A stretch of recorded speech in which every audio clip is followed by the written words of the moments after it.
Hi, Sai. How are you? I'm doing good, sir. How are you doing?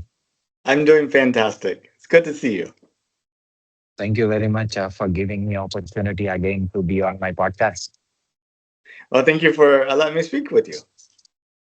So, uh, I have interviewed you a couple of years ago, and I thought to tell about you and your work to my audience about the moon project that you're doing, and about the human race to reach out of the planet, and also a little bit of the job that you're doing right now.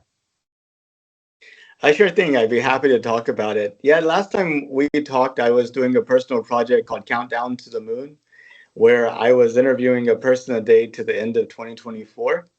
And the reason I was doing this project was in 2019, NASA announced they were going to put astronauts back on the moon by the end of 2024. And this would have been the first time since 1972 that that would have happened. And NASA had hired an associate administrator that was in charge of making it happen. And in order to keep everybody focused on making sure every single day counted, he had a little pin he wore that had the number of days left to the end of 2024.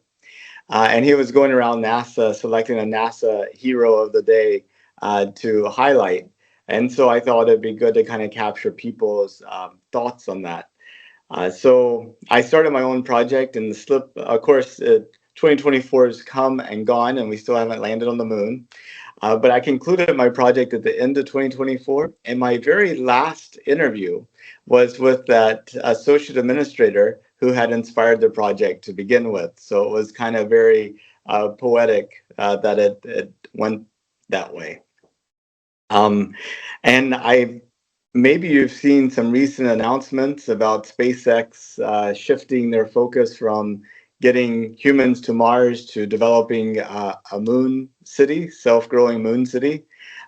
Elon Musk thinks that we need to start building orbital data centers, and that eventually we'll be able to source materials for the solar panels and for other parts of these orbital data centers from materials found on the moon.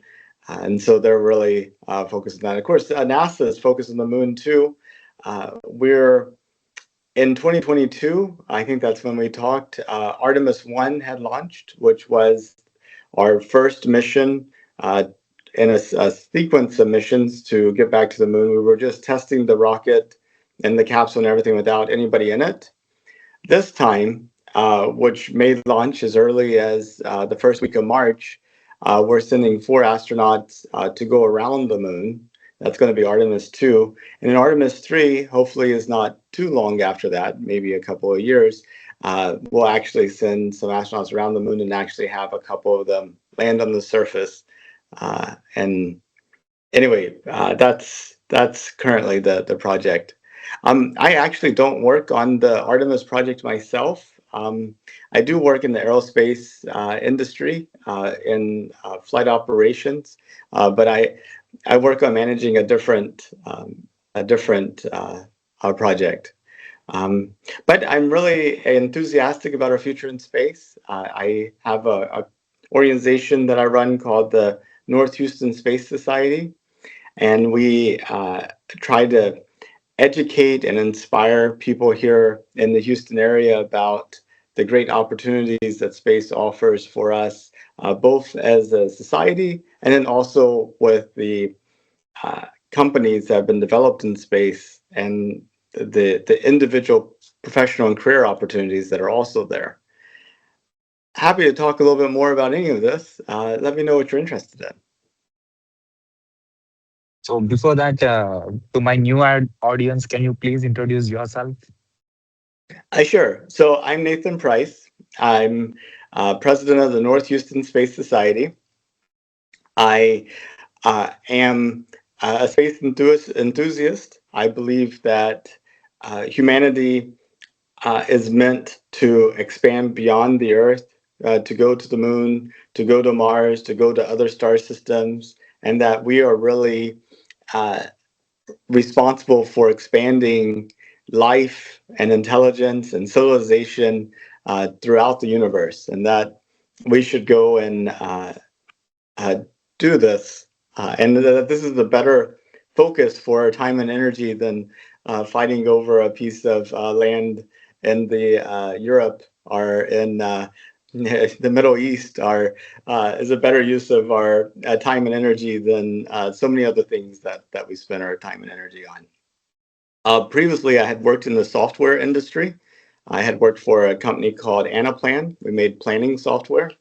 And after the kids went off to college and everything else, I decided, hey, maybe I can also go work at NASA. So I applied and actually got accepted.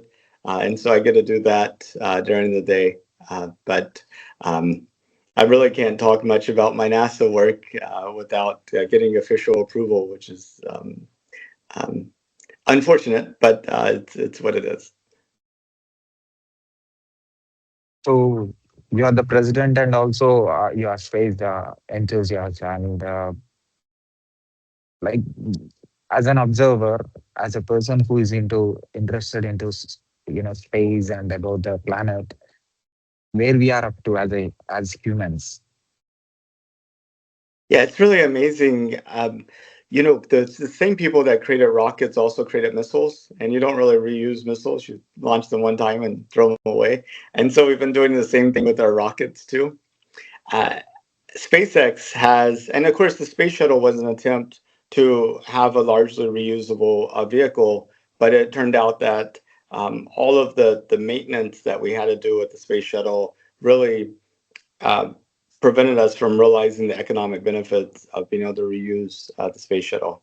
SpaceX has done a phenomenal job with being able to reuse the first stage of their Falcon 9 and also the payload fairings as well whenever they launch satellites.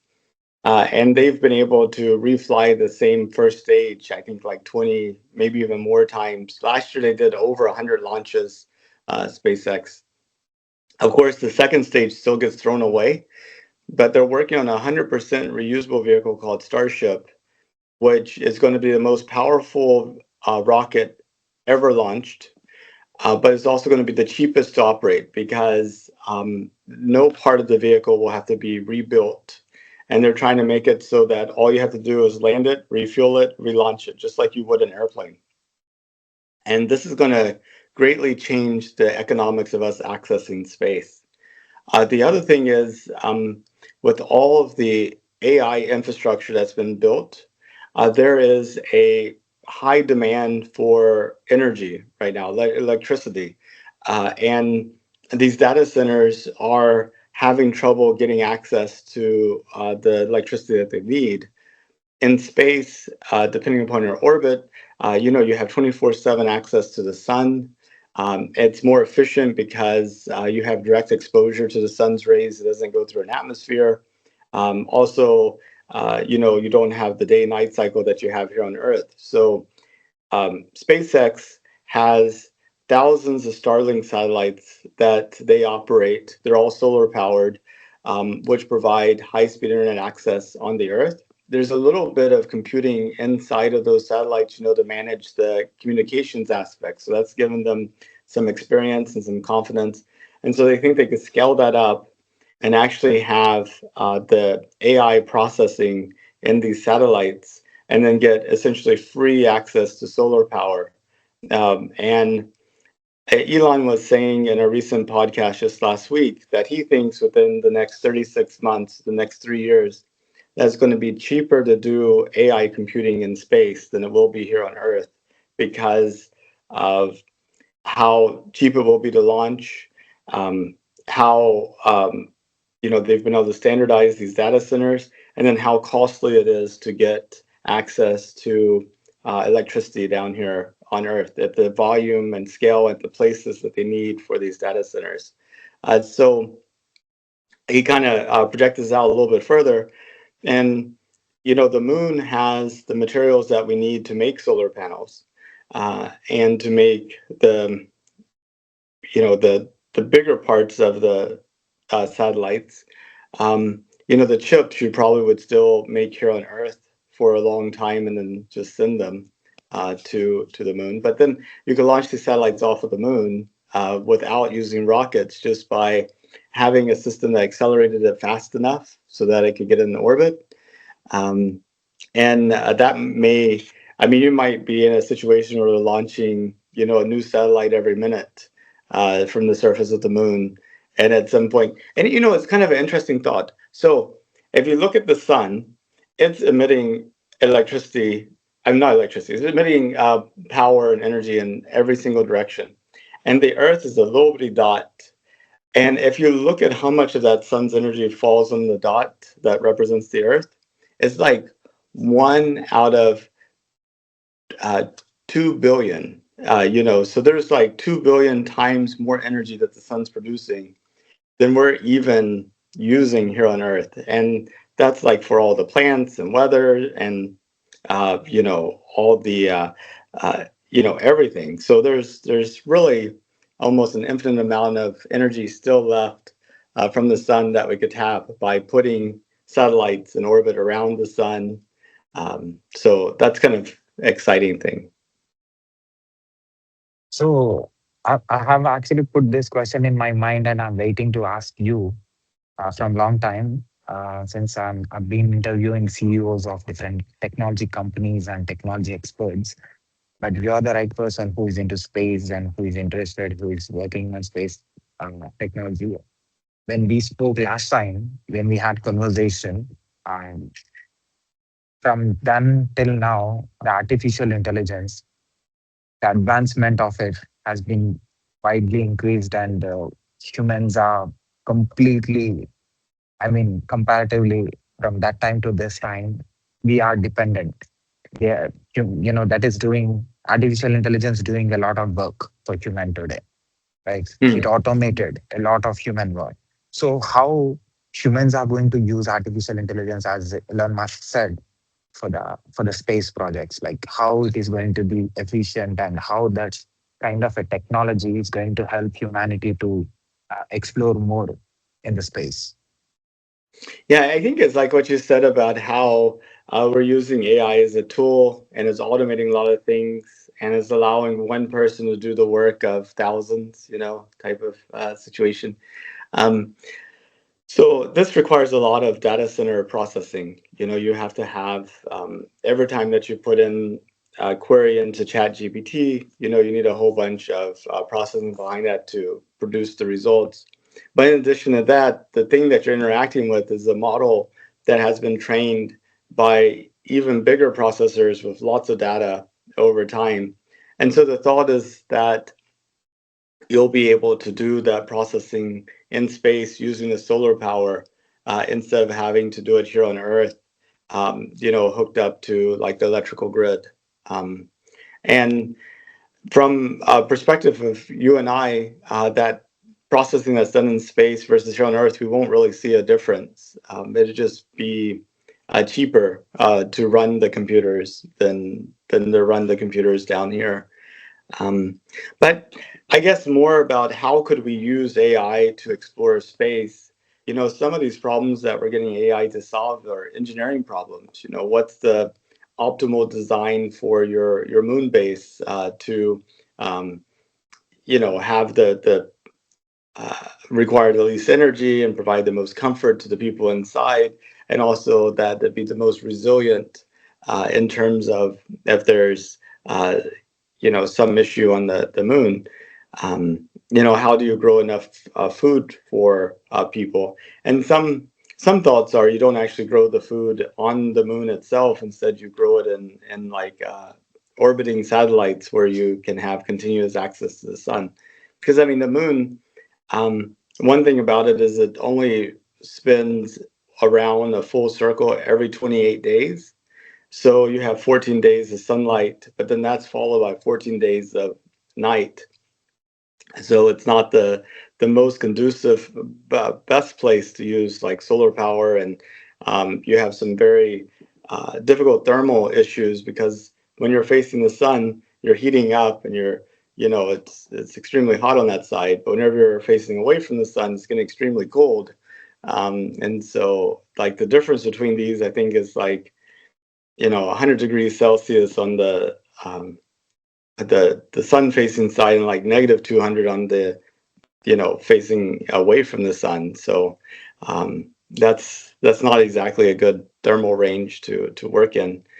Um, but so I guess to answer your question, one is um, all these data centers in space will essentially be used in the same way as the data centers on Earth. It's just with the access to 24/7 solar power, they should be cheaper.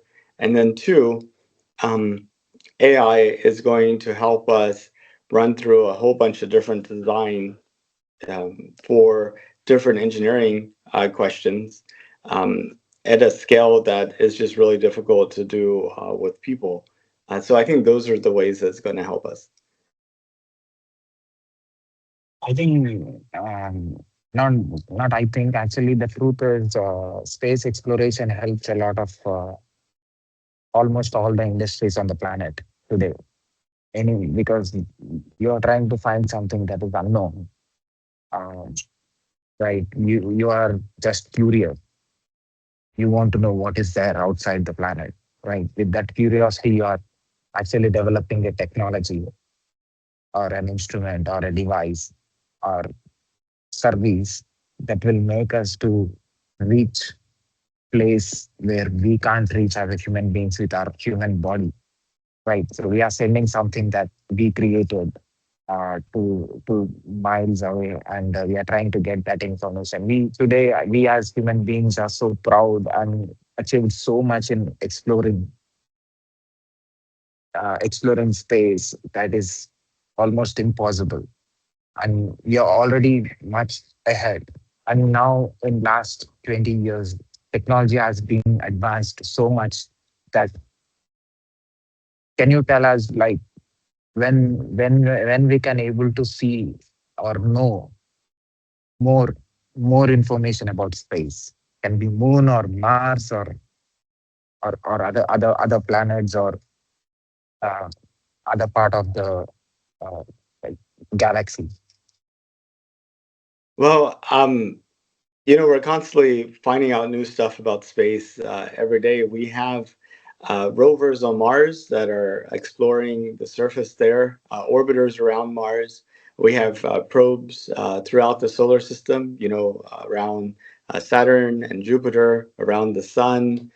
And so we're constantly learning new things. And then also we have like big telescopes, like the James Webb Telescope that was launched back in, I guess, 2022, which is, uh, telling us about distant galaxies and star systems and things like that. But in terms of space helping industry, you have kind of like the curiosity and figuring out new things that we didn't even think about, like you were mentioning. But even if you wanted to come back to a more practical reason, uh, Starlink providing high speed, low latency internet access around the globe, uh, helps support a wide range of industries, as well as our weather satellites in terms of understanding weather, and then in terms of there's like a company called Planet Labs that aims to take a picture of every single place on the earth every day, and you can see like changes from like um, you know erosion, crops, industries, city growth, and stuff over time. So those are, helping to inform policy and people's decisions and things. Um, and let's see, and now you have like this infrastructure in space that you're dependent upon. Now you have to worry about protecting that infrastructure. So the sun, is very active sometimes and sends out, there's solar storms and what have you. And so learning about the sun to be able to protect our infrastructure is important. And then also, we um, have all of these asteroids and everything, um, uh, that hit the Earth. Some of them, most of them are extremely small and we don't notice them, but some of them could be kind of quite a bit larger. So trying to learn about all the things that potentially could damage the Earth, and then being able to be warned about those things, but then being able to take that warning and turn it into some type of action to protect the Earth is key too. So, there's a lot of practical benefits in understanding our place in the universe, and then becoming less of, uh, you know, being able to be more in control of that, I think is key. Um, but I think, in our lifetime, we're going to see people living on the moon. We're going to be able to look up at the moon someday and see lights and, you know, things happening. And people will be like, oh, wow, there's really people living up there. And I think that's going to have a big effect on shifting people's thoughts around what's possible and what we can do. So space experts, what they are, I mean, yet to know, what they have to still know. Well, I think, there's lots of like fundamental questions we would like to find out more of. Um, we've we've found out that pretty much every star has planets, and the planets that we're able to actually detect are usually big and far away from the star. So very different than Earth, more like Jupiter's and Saturn's and those types of planets. So I think what we are interested in finding out is, are there, um, you know, how often do planets actually form inside of the zone away from their sun that we call the habitable zone, which essentially is the surface temperature is right around the freezing point of water. So it's liquid and solid, kind of, it's not too hot, not too cold. Um, so still trying to uh, find planets like that. And then trying to understand if the chemistry on those planets would be similar to the chemistry on ours. And would those planets potentially produce life? And there was life on Earth long before we had radio and TV and light bulbs. The life that we're looking for is going to be very non-technological life. Not like you and me. Um, and so, looking for those signatures and then trying to get telescopes that are big enough that we can actually see these planets.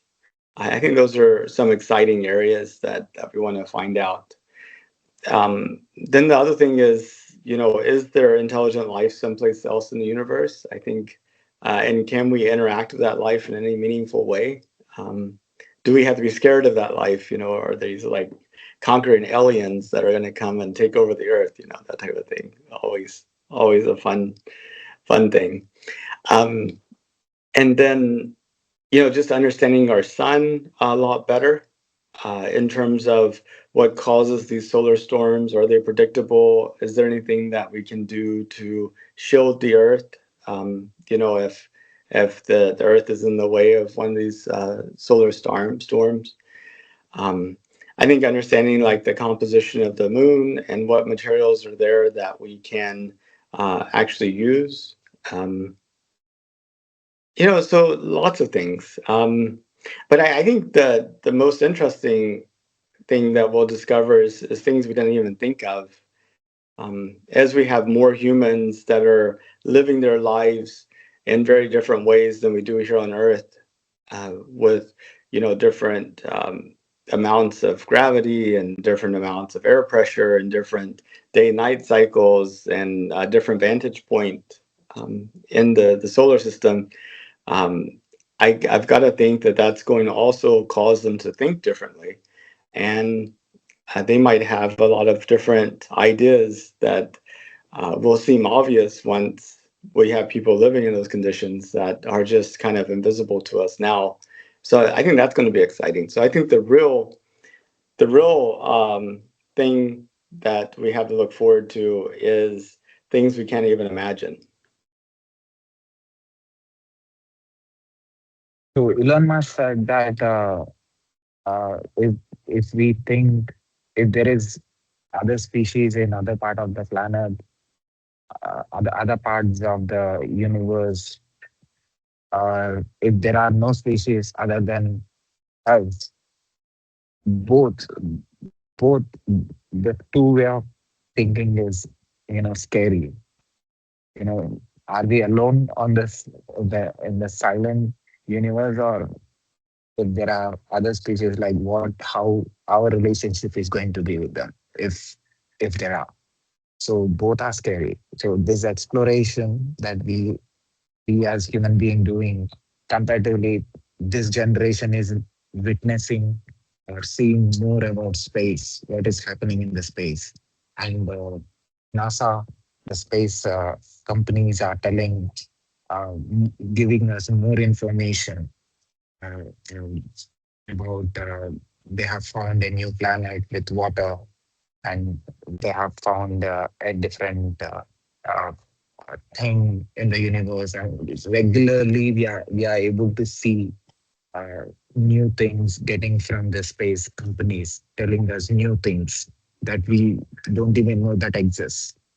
So NASA is continuously the SpaceX, like they are doing continuous effort and work to in order to see, sending something, objects or machines or technology to find out what is there. So how how how we are doing it, and I mean the effort that we are putting as a human beings, are is this enough to actually to find out? Or do you think that we as a human beings have that capability actually to uh, transfer data or move something from this planet to other planet? Do you think today internet and technology, the world is interconnected? This technology made, you know countries to connect with each other today. The planet is almost one today. Like human beings from all the countries are able to share and share any kind of data. It can be video, audio, or text. Any kind of a data is being sent in fraction of seconds. We have today this kind of a technology, that we have created a medium through oceans. We are sending information. The transfer of information comparatively 30 or 40 years ago, today is so fast. And we have satellites and space facilities giving internet uh, almost in many countries with the satellite internet service. So we have reached a lot. I mean, we have reached to uh, far, actually. We reached too far. I mean, the advancement is so fast. So how much still we need, that kind of an energy. So today, just the world is interconnected. The countries are connected, but connecting one planet to other planet, or connecting one planet to moon, which is your project, right? Connecting Earth and Mars, that kind of a medium. I mean, the material that is needed actually to connect this, to establish this connectivity. Do we have that? Or do will we have to find out in other places about the sky, or Antarctica, or other places of this planet? Do we have some resources that we still not get explored, with which we can able to use that as a fuel to advance our technology to reach to out of out of our planet? I mean, when we are going to, like you have mentioned, um, some of the projects of SpaceX and NASA, you know, uh, they are already ready with some of their projects. So with these projects, what we are going to know, and I mean, when we can say, like, do you have that imagination or vision that in this year, 2035 or 50 or 60, we will have a video, or we can make a movie on Mars with human beings, a film. Yeah, I think so. I would be surprised if that wasn't happening by 2035. Yeah, I mean, I think as you were talking, I was thinking about email and how long would it be before you could send an email to somebody on the moon or Mars and things like that. I think that'd be a lot simpler. Or we'll be there very very shortly, actually. Um, one challenge we have is just the speed of light. It takes like I guess half a second for things to make it to the moon and back, but it takes several minutes to make it to Mars and back. That delay is going to be a problem for real-time communications. Um, but it's fine for email and messages and things like that that you don't mind, like sending. And then, of course, AI is going to be able to help with some of this, right? So you basically want to find out the information or have something to communicate. So you kind of embody that inside of this AI agent type thing.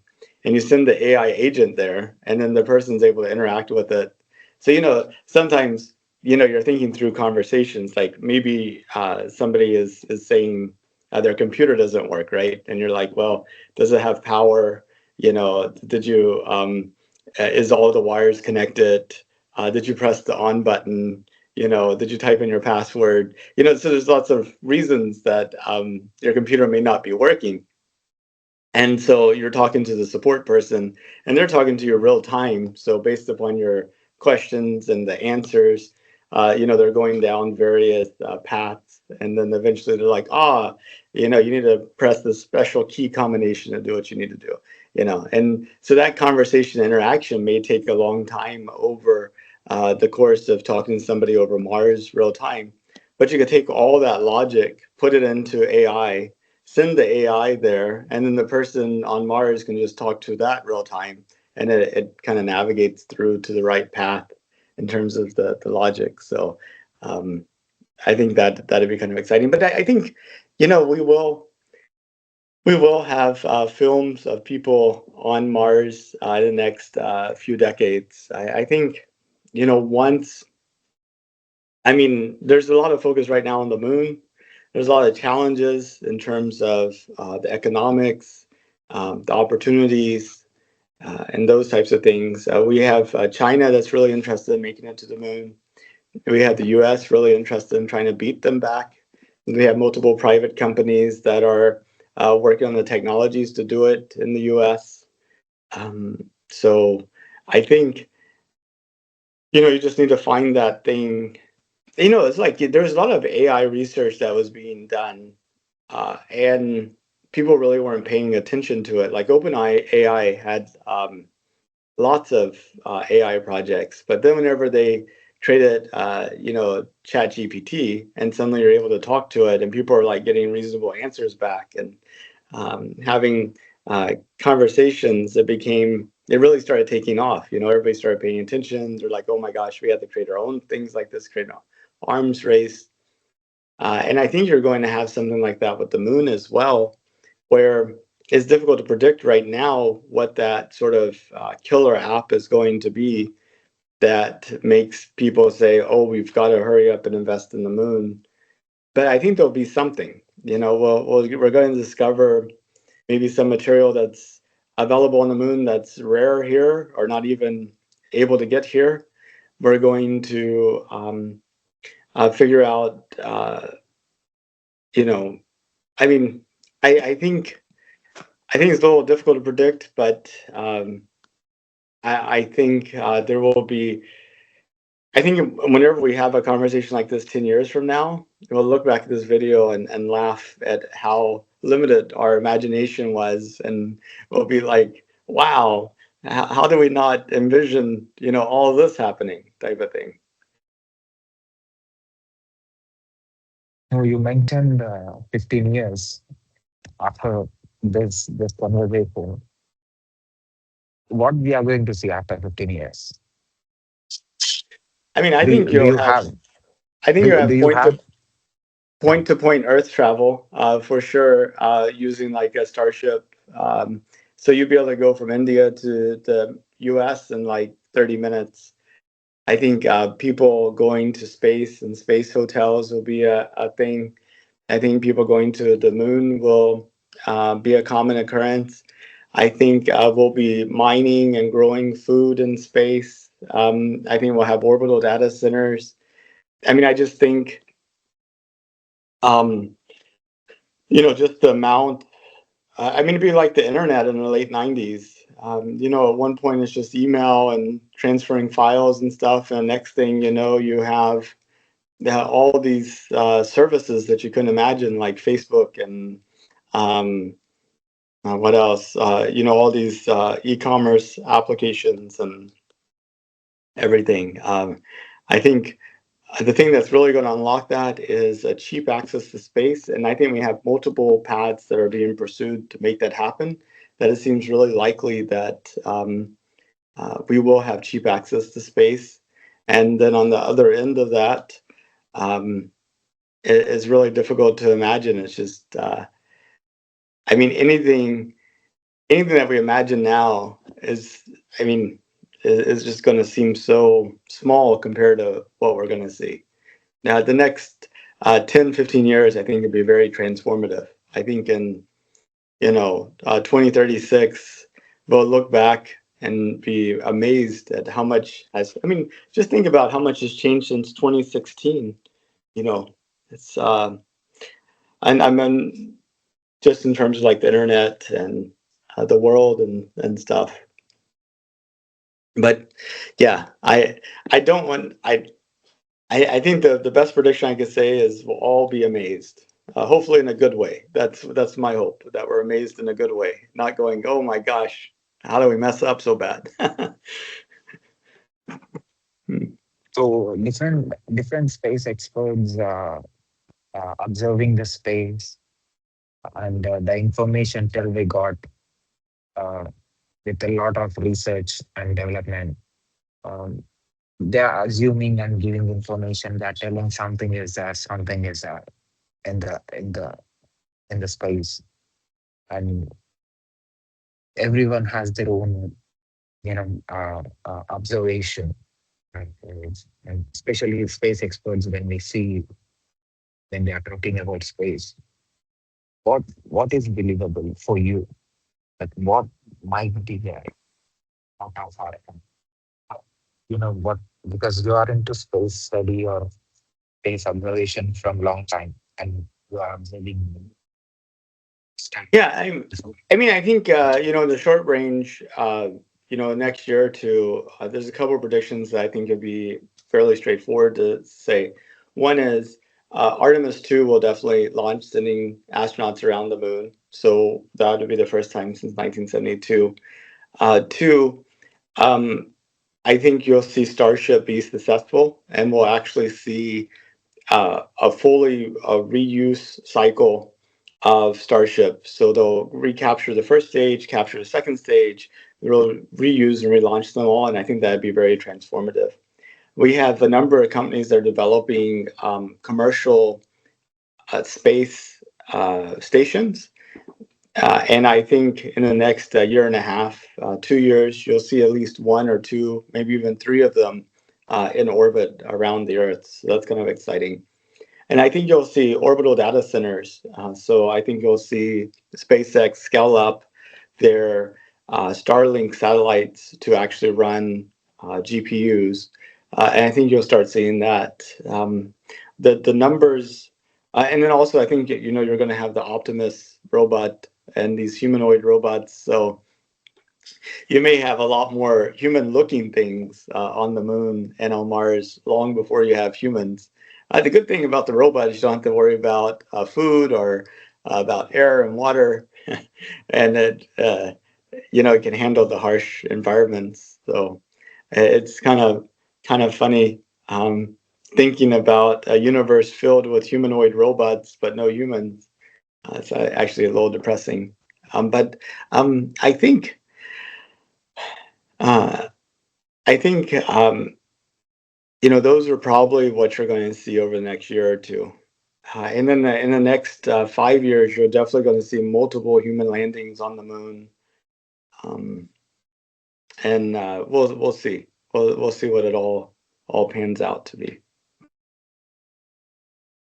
So every time when human talks about space or space exploration, God comes into the picture.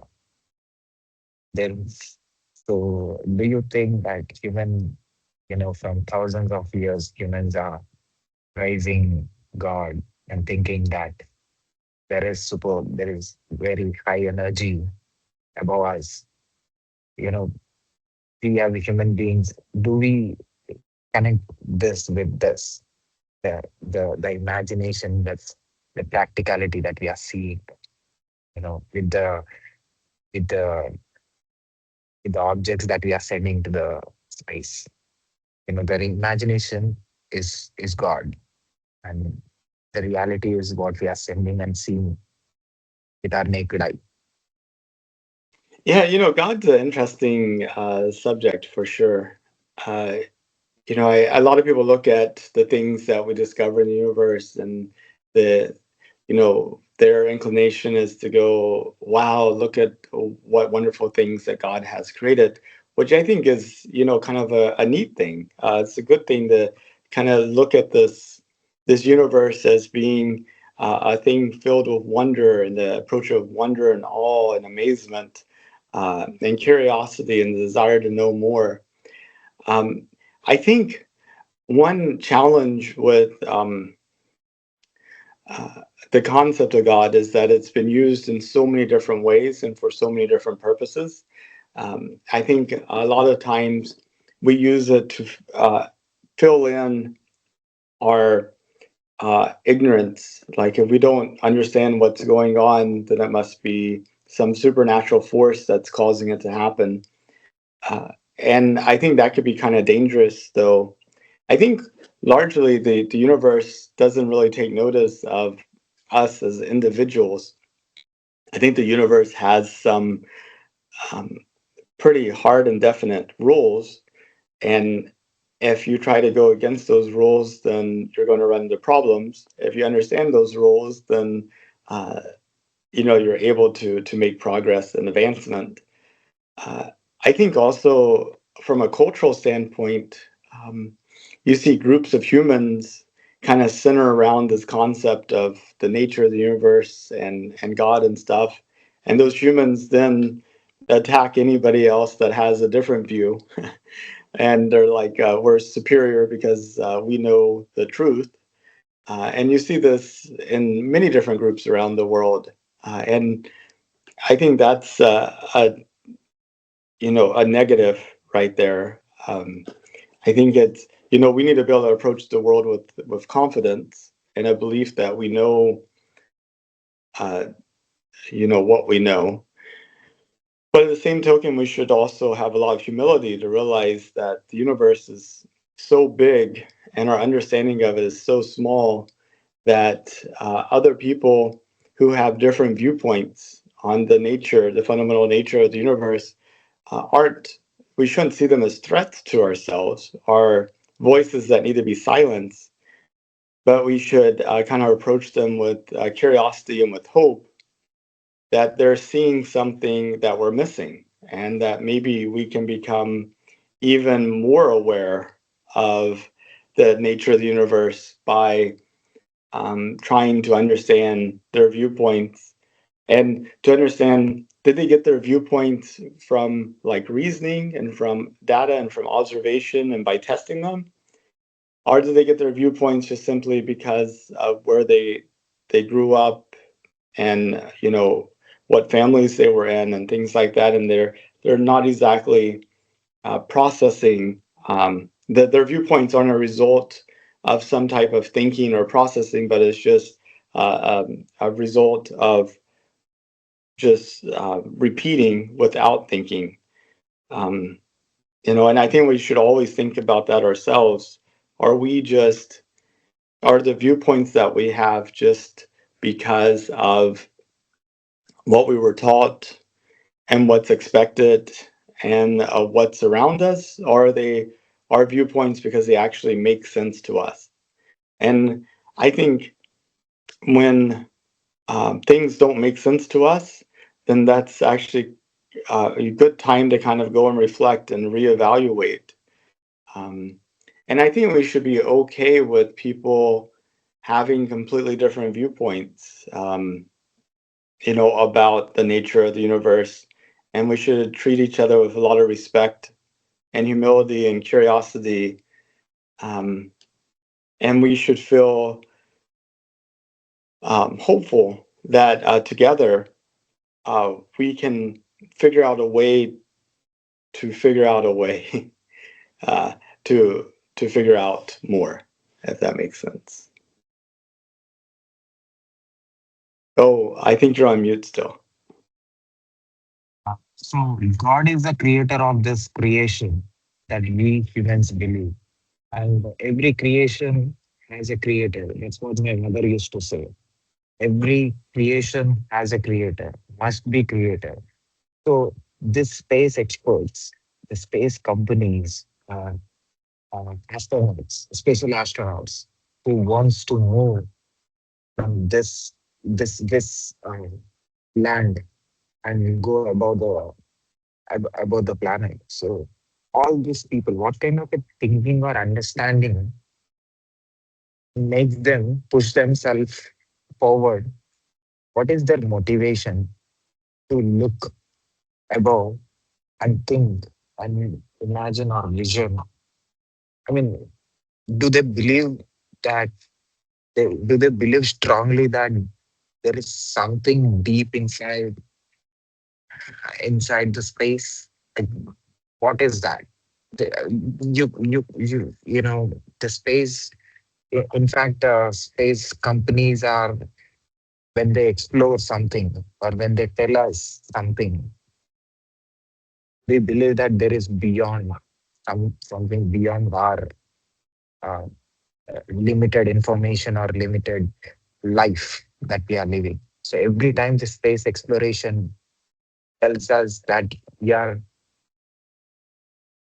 what we are having information is not the information. There is still some more information that exists. So I mean, do we have that heart today to actually to find out, or how much time it takes actually for our abilities to uh, get the core thing of the creation outside the space?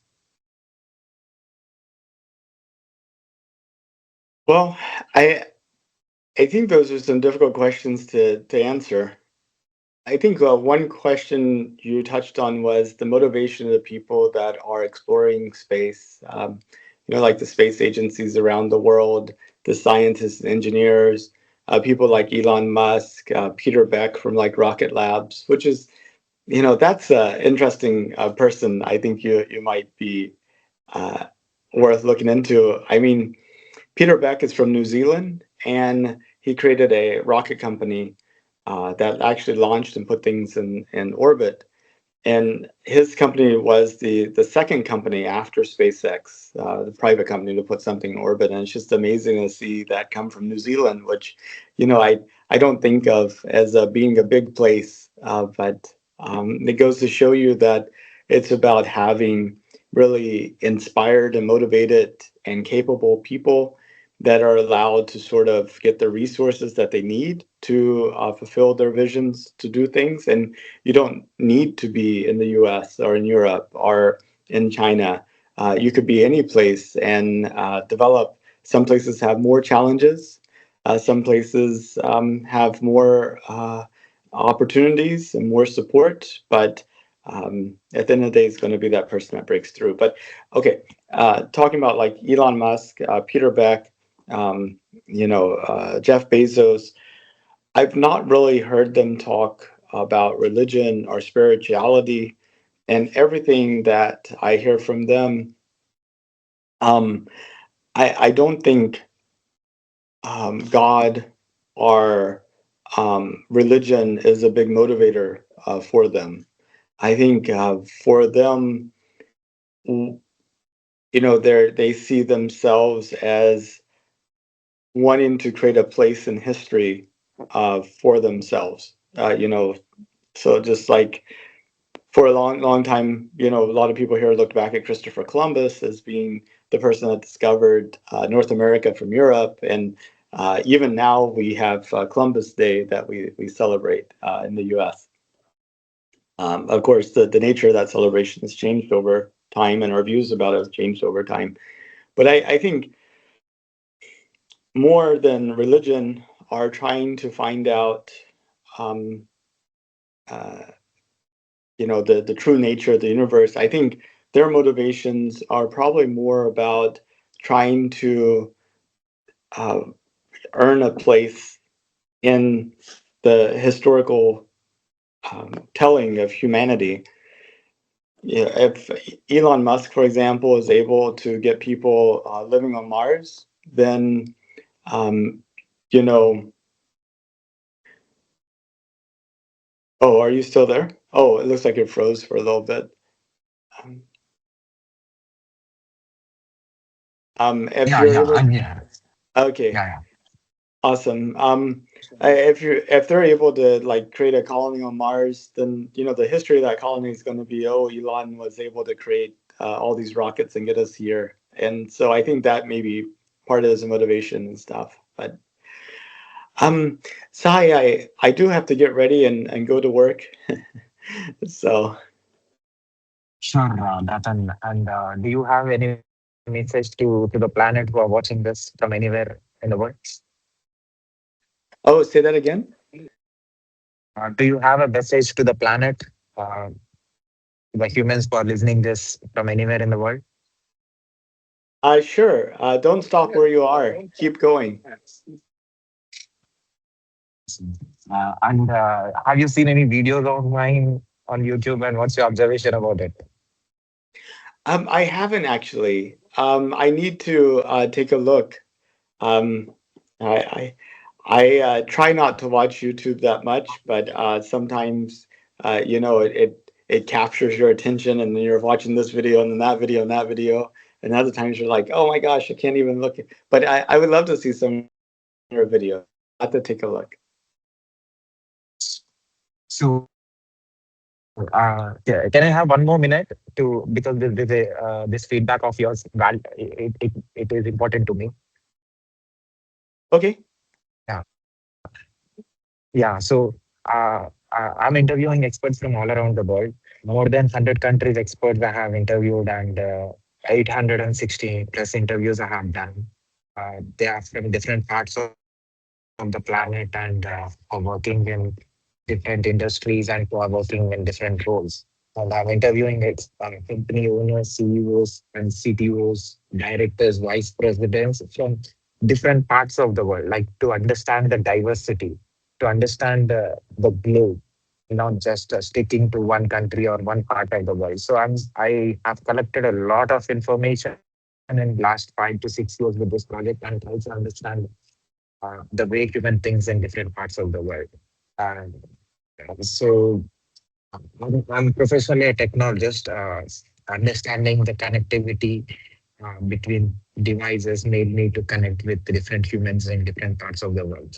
So this curiosity of connecting to different humans in different parts of the world is going to be helpful for me